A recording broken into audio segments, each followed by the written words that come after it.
ప్రచారం ముగిసింది. బీహార్లో మొత్తం 243 స్థానాల్లో ఎన్నికలు జరగనుండగా తొలి విడతలో భాగంగా ఎల్లుండి 121 అసెంబ్లీ స్థానాల్లో ఎన్నికలు జరగబోతున్నాయి. నవంబర్ 11న రెండో విడతలో 122 అసెంబ్లీ స్థానాలకు ఎన్నికలు జరగనున్నాయి.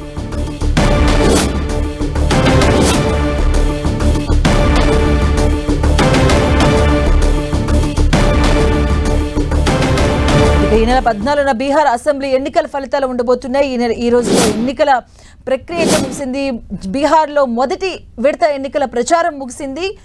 ఎల్లుండి మొదటి విడతగా 121 అసెంబ్లీ స్థానాలకు ఎన్నికలు జరగబోతున్నాయి. దీనికి సంబంధించిన పూర్తి అప్డేట్స్ మా కరెస్పాండెంట్ గోపి అందిస్తారు. గోపి, బీహార్ ఎన్నికలకు సంబంధించి 121 స్థానాలకు గాను గురువారం రోజు జరగబోయే ఎన్నికలకు ఈ రోజు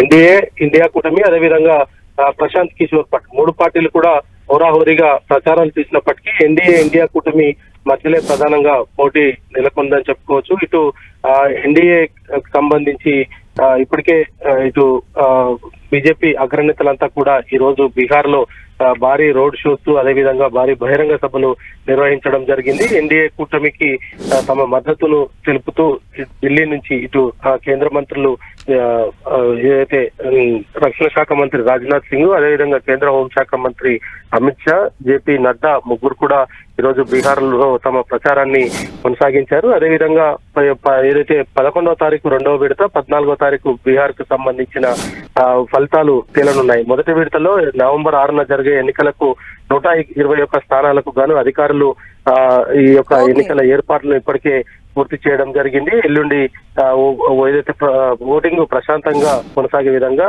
ఎన్నికల సంఘం అన్ని రకాల చర్యలు తీసుకుంది. Right, thank you Gopi.